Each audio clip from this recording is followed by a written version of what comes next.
जी हमारे बीच में है, उनसे भी अनुरोध करूंगा कि वो भी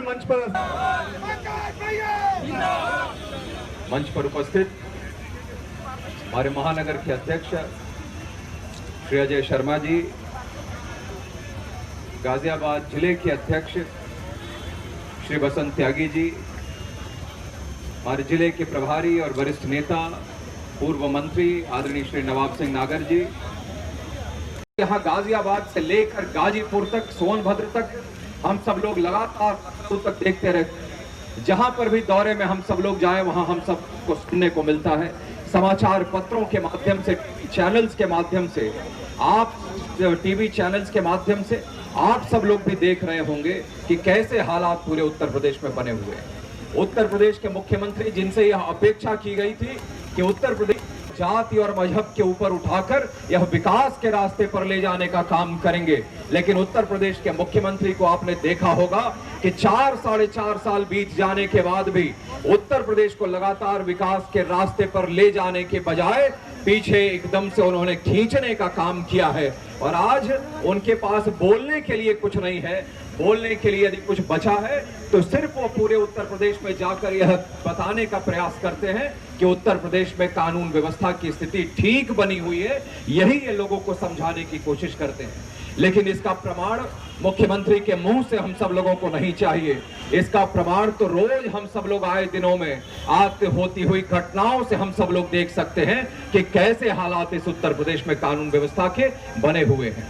और यह इस बार की सरकार की हालत नहीं है, बल्कि जब जब भी समाजवादी पार्टी की सरकार आती है तब तक पूरे उत्तर प्रदेश में ऐसे ही हालात बने हुए होते हैं कि लोग, और खास तौर पर मैं कह सकता हूं कि समाजवादी पार्टी के ही नेता और बड़े बड़े पदों पर बैठे हुए लोग ही कानून व्यवस्था की धज्जियां उड़ाने का काम करते हैं और मुख्यमंत्री लखनऊ में मुंह बंद करके इन सब तमाशा और तांडव देखने का काम करते हैं। मैं यह इस मंच के माध्यम से खुलेआम कह सकता हूं। ऐसे हालात इस पूरे उत्तर प्रदेश में इन्होंने बनाए को लेकर जो आज हम सब लोग इस कलेक्ट्रेट में, यहाँ गाजियाबाद में और इसी प्रकार से पूरे उत्तर प्रदेश में भारतीय जनता पार्टी ने धरना प्रदर्शन करने का काम किया है। और यह मांग हम सब लोगों ने यहाँ पर इस ज्ञापन के माध्यम की और सीबीआई जांच होनी चाहिए। लेकिन यह समाजवादी पार्टी के सत्ता में बैठे हुए लोग, यह सब लोग सीबीआई जांच कराने के लिए तैयार नहीं।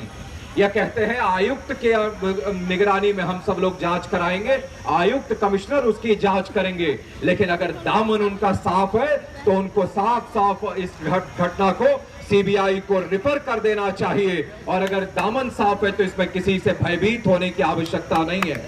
लेकिन कल हमारे देश के गृह मंत्री जी श्री राजनाथ सिंह जी ने भी बहुत साफ इस पर कह दिया है। उन्होंने कहा कि समाजवादी पार्टी की सरकार जिस क्षण इस घटना की सीबीआई जांच की रिफर करेगी, केंद्र की सरकार तुरंत इस पर सीबीआई कराने के लिए तैयार है। लेकिन समाजवादी पार्टी की सरकार इस पर अपना कदम बढ़ाने का काम करे। लेकिन सपा के लोग अपनी सफाई देने में तो लगे हुए हैं।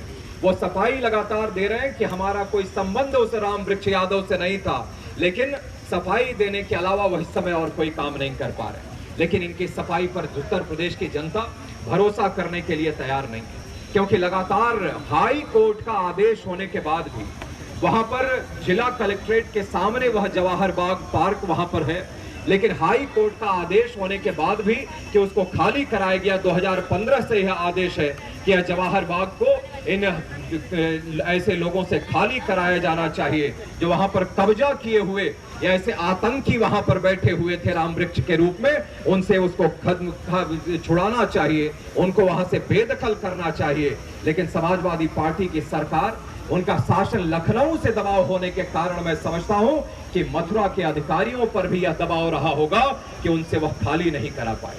वरना ऐसी घटना हो जाती है, वहां पर हमारे डिप्टी एसपी की हत्या कर दी जाती है, वहां पर सुदेश यादव जैसे एक जाबाज अधिकारी की हत्या कर दी जाती है। लेकिन उसके बावजूद मैं समझता हूं कि अगर हमारा पुलिस प्रशासन वहां पर देखता रहता है, मैं समझता हूं कि सीधे सीधे लखनऊ से और सीधे सीधे मुख्यमंत्री के दफ्तर से सीधा आदेश वहां पर शांत रहने का रहा होगा। वरना मैं समझता हूं कि उत्तर प्रदेश में शामिल इस पुलिस के जवान जो यहाँ पर हैं, अगर उनको खुलेआम यह छूट दे दी जाती कि ऐसे लोगों को जिनको कुछ लोगों ने नक्सली की संज्ञा दी, कुछ लोगों ने आतंकी की संज्ञा दी, कुछ लोगों ने भूमाफिया की संज्ञा दी।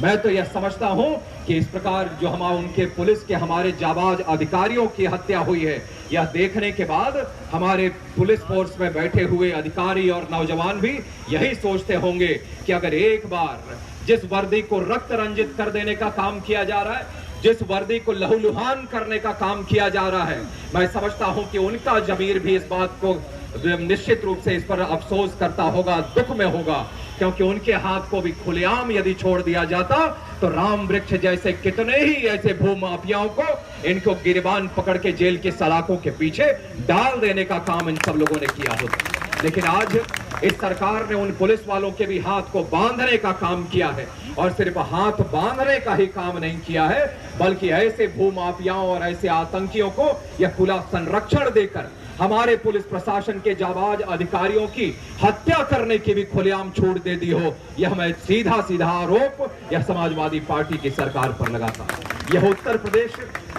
प्रदेश में कई जगहों पर इतनी घटनाएं हुई हैं।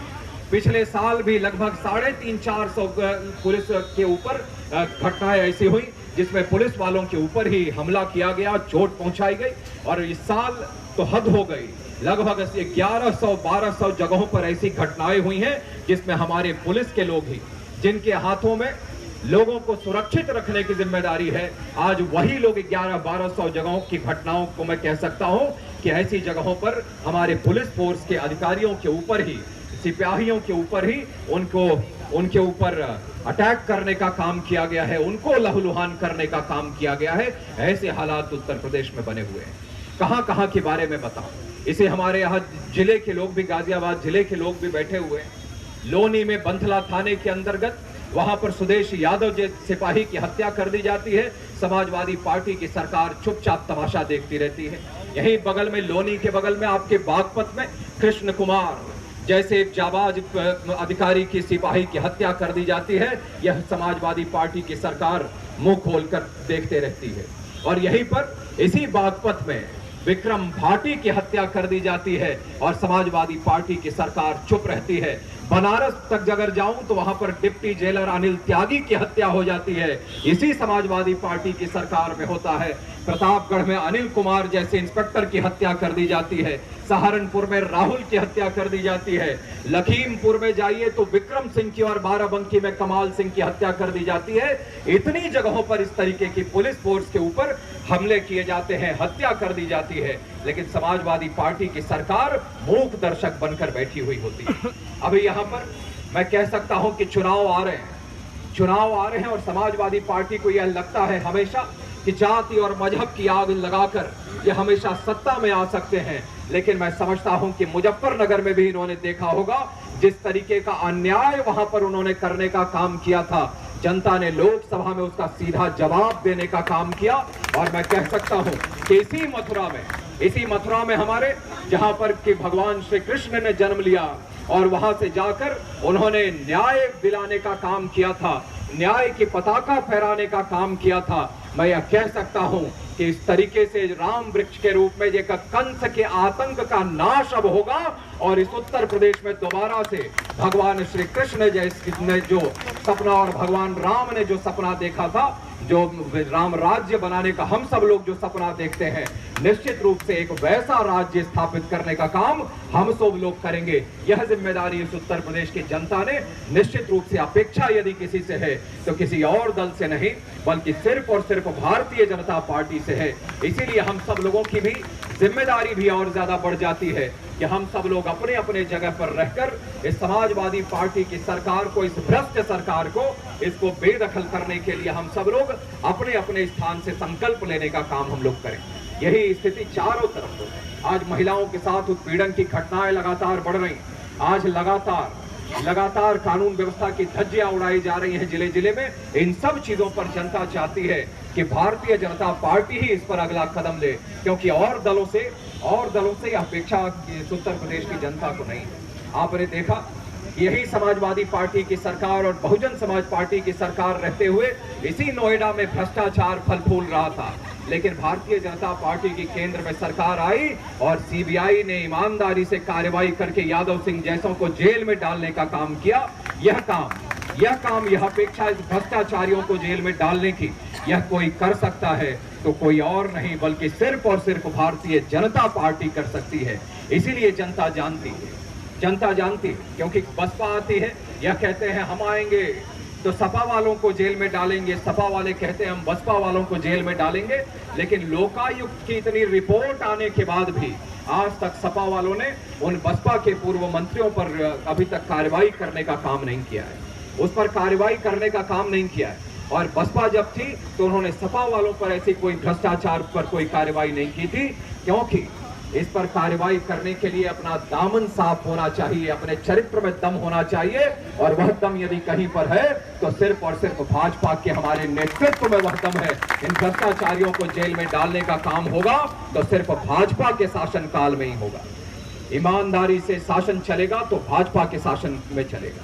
आज मथुरा की घटना पर अनेक सवाल आज खड़े हो रहे हैं, और हमारे राष्ट्रीय अध्यक्ष जी ने भी सीधा आरोप लगाया और शिवपाल यादव जी का इस्तीफा मांगने का काम किया, क्योंकि सीधा संबंध लगता है कि इस राम वृक्ष यादव जैसों को संरक्षण कहीं से मिल रहा था तो वहां से मिल रहा था, उनके परिवार से मिल रहा था, समाजवादी पार्टी की सरकार से मिल रहा था।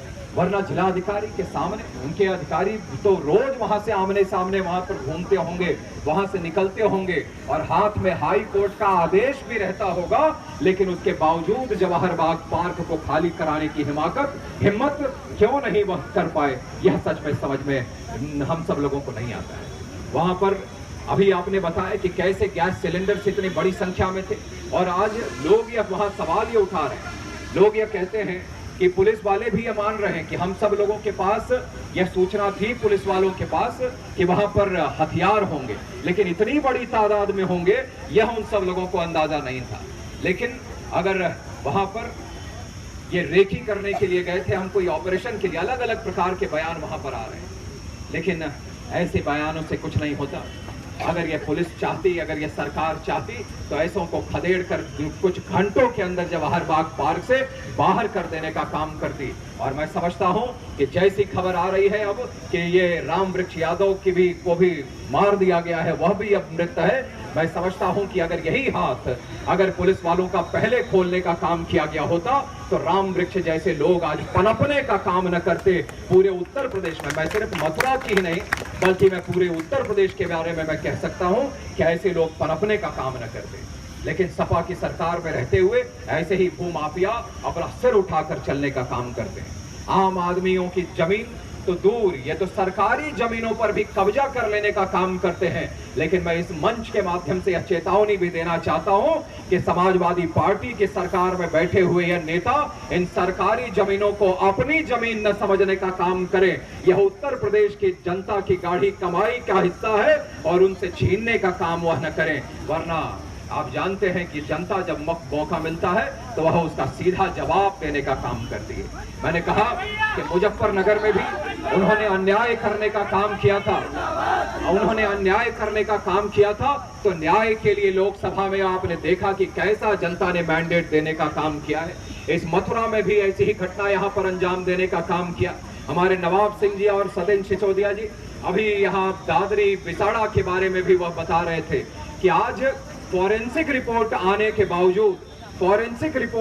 बावजूद यहाँ इस रिपोर्ट को मानने के बजाय उत्तर प्रदेश के मुख्यमंत्री, और जैसी जानकारी मिली वहां के लोगों ने जो आकर हमको बताया कि वहां के पुलिस के लोग जिन्होंने वह दिया था उनका बयान अलग है। वह कहते हैं कि हमने जो दिया है वह तो साफ जिस पर जो दिया है उसी की रिपोर्ट आई है, लेकिन मुख्यमंत्री अपने ही अधिकारियों को झुठलाने का काम करते हैं। लेकिन मैं तो यह कहता हूं कि मुख्यमंत्री जी को यह कैसे पता लगा कि वह किसका मीट था, वह कैसे पता लग गया? वह पहले क्यों नहीं, अगर उनको था तो वह पहले क्यों नहीं लोगों के सामने आकर बोला? फॉरेंसिक रिपोर्ट आने के बाद उस पर क्यों बोला? क्योंकि मैं इस बात के भी जिक्र यहाँ पर इसलिए किया हूँ क्योंकि यहाँ उत्तर प्रदेश की यह सरकार कोई भी अवसर जाति और मजहब और धर्म के नाम पर जब कोई भी अवसर हो तो उस पर छोड़ने का काम नहीं करते। वह चाहते हैं कि इस पर खेल कर भले ही कितने लोगों की जान क्यों न चली जाए, और किसी भी जाति और धर्म के लोगों की जान क्यों न चले जाए, उनकी मंशा किसी के साथ न्याय करने की नहीं है। उनकी मंशा तो सिर्फ अपने को और अपने परिवार को कैसे सत्ता की सीढ़ियों को चढ़ाया जाए, इस तक उनकी सोच सीमित रहती है। इसीलिए उत्तर प्रदेश की जनता को चाहिए कि वह इंसाफ के लिए अब यहाँ आगे बढ़े और आप सब लोग इस पे कदम बढ़ाकर आगे आप लोग बढ़िए। मैं यही निवेदन आप सब लोगों से करना चाहता हूँ। और जब भी इस प्रदेश को जरूरत होती है कोई परिवर्तन की, तो मैं आप सब लोग जानते हैं, इतिहास इसका गवाह है कि इस उत्तर प्रदेश की जनता भारतीय जनता पार्टी पर ही सबसे ज्यादा भरोसा करती है। और आज भी सबसे ज्यादा भरोसा यदि किसी दल पर है तो भाजपा के ऊपर है। अनेक कारण है आज आप सब लोगों को के सामने, आप लोगों के पास, कि जिनके कारण आप जनता के बीच में सीना चौड़ा करके हम सब लोग जा सकते हैं। क्योंकि यहाँ पर अनेक ऐसी सपा बसपा की सरकारों को जनता ने देखा जिन्होंने लोगों को छलने का काम किया, भ्रष्टाचार को पनपने देने का अवसर दिया, जिन लोगों ने जाति और मजहब के नाम पर राजनीति करने का काम किया। और वहीं दूसरी तरफ भारतीय जनता पार्टी की हमारी प्रदेश में जो सरकारें रही हों, चाहे आज हमारी केंद्र की सरकार हो, जिन सब मुद्दों को लेकर हम सब लोग आगे बढ़े हैं, यह सब जनता देख रही है। और जनता इसीलिए लगातार आज सर्वे में भी आप लोग देखते होंगे, चाहे किसी भी चैनल का कहीं पर भी समाचार पत्र का कोई बड़ा सर्वे क्यों ना हुआ हो, सबने आज यह कहा है कि आज भी अगर चुनाव हो जाए तो आज एनडीए की वैसे ही बहुमत की सरकार भारत में आएगी। यह आज कोई भी सर्वे उठाकर देख लीजिए, वो कह रहे हैं। और मैं तो इतना दौरा करने के बाद, पूरे उत्तर प्रदेश में दौरा करने के बाद मैं यह कह सकता हूँ, आज से कुछ समय पहले आप सब लोगों को भी लगता होगा, जैसे लोकसभा में भी लगता था कि 50-55 सीटें भाजपा को कैसे आएंगी, लेकिन 73 सीटें आई। और कांग्रेस हो चाहे सपा, इनके परिवार के कुछ सदस्य ही जीत पाए, अन्यथा सब हार गए।